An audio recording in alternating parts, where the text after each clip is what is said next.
The signal traveled across the void like a fading cry carried by ancient winds.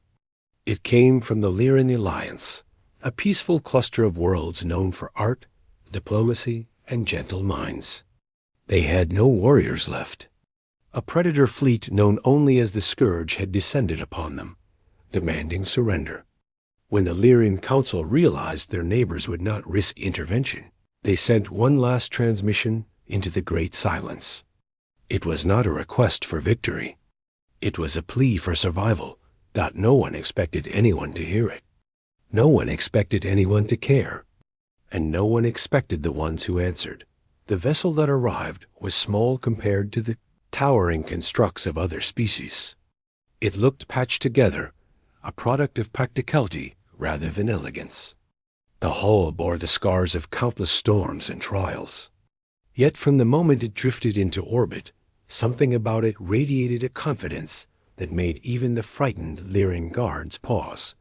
Inside the ship, Commander Rian analyzed the message again. His crew of 9 sat behind him, each focused, each ready. They were not diplomats. They were not emissaries. They were survivors of a place most species avoided, even in maps.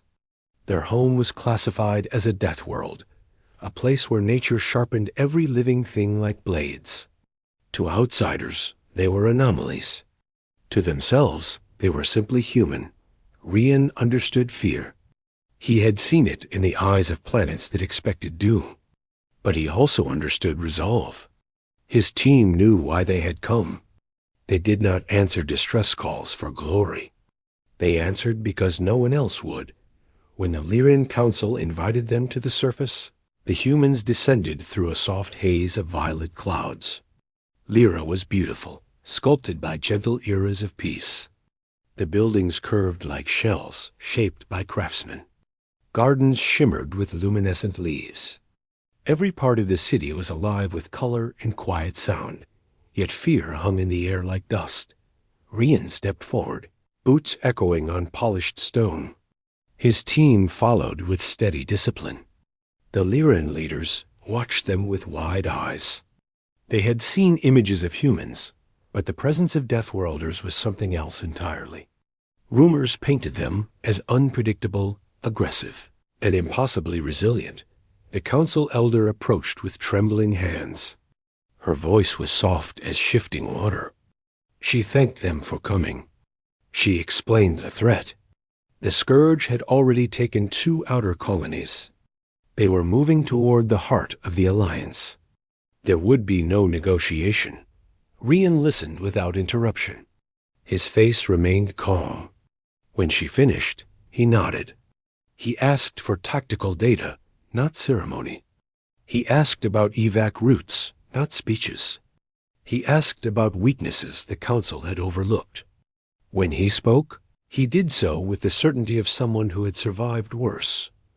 The Lyran watched with awe. Later, Rian studied the Scourge on a display table. The enemy ships were needle-shaped, built for speed and piercing maneuvers. Their crews were ruthless, known for precision and overwhelming force. The Lyran had nothing to counter such brutality. Humans, however, had experience with brutality.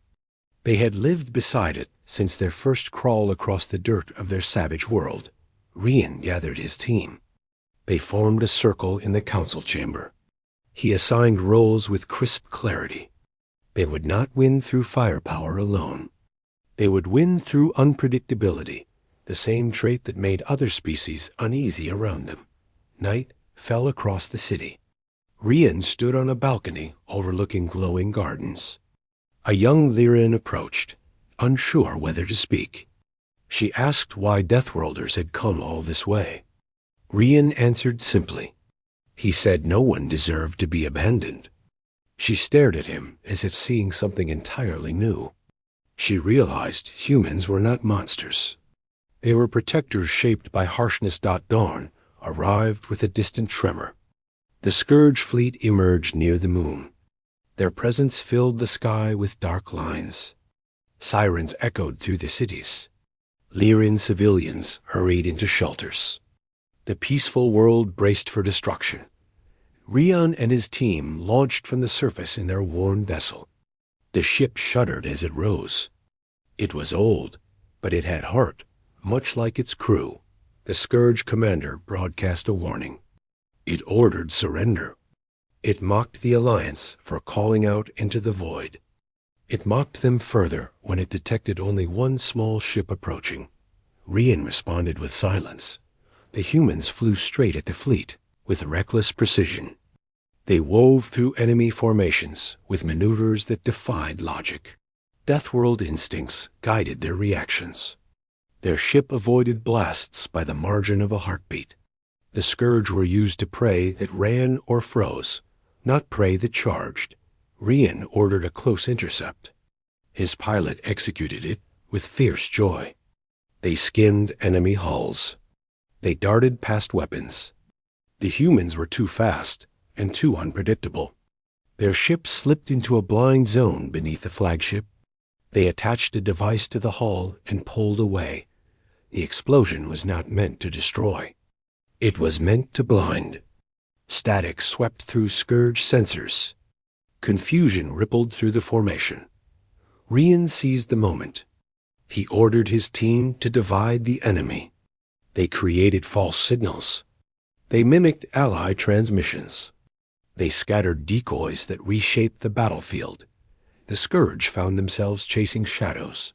From the surface, the Lyran watched the battle unfold across the sky. Their fear slowly shifted. For the first time in generations, they felt something stronger.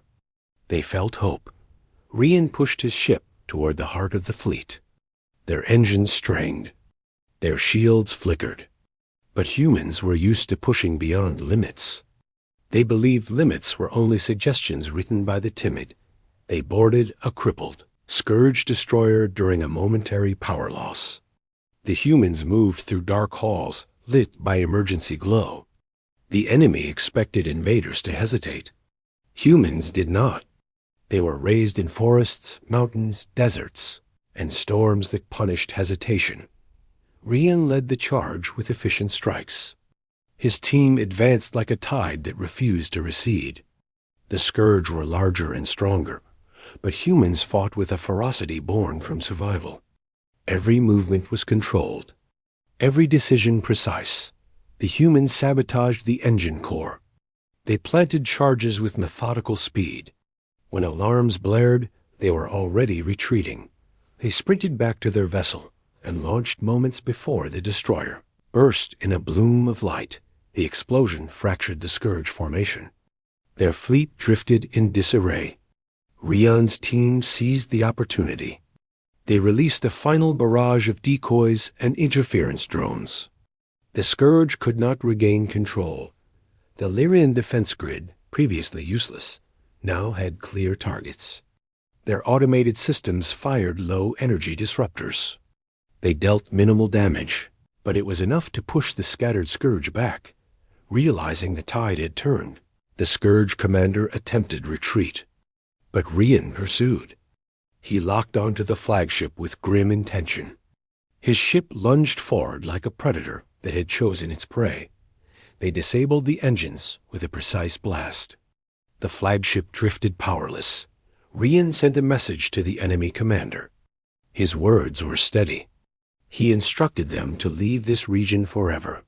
He declared that the Alliance was under human protection as long as needed. The Scourge commander hesitated, but defeat was undeniable. They retreated into the shadows of deep space. The humans returned to the surface as the world erupted in celebration. The Lyran Council welcomed them as heroes. Children watched them with admiration. Adults regarded them with new understanding. Rian did not seek praise. He simply reported the success of the mission. He advised the Council on future defenses. He suggested training programs to ensure resilience. He was not there to rule. He was there to help them stand. Later that night, Rian walked through the gardens. The soft lights reflected off the leaves. A group of young Lyran approached, thanking him for saving their homes. One asked how humans became so resilient. Rian answered that they did not choose their harsh world. They chose what to become because of it. He described storms that shaped cliffs, beasts that tested early tribes, and landscapes that demanded strength. Humanity learned unity because division meant extinction. They learned courage because fear alone could not keep them alive. The Lyran listened with wonder. When Rian finished, he reminded them that strength came in many forms. Their kindness was a strength. Their unity was a strength. Their creativity was a strength. They only needed to believe in it. The next day, the humans prepared to leave. Their ship rose above the city, engines humming like a familiar friend. The Lyran gathered to watch them depart. A council elder offered a final blessing. She said they would never forget the ones who answered their call. Rian nodded once. His expression remained calm, yet a warmth touched his eyes. The ship lifted into the sky. Clouds parted around it. The world below shimmered like a jewel of peace that the distress call had reached the darkest corners of space. It had reached a world others feared.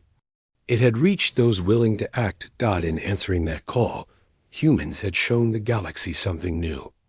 They showed that Deathworlders did not arrive as conquerors.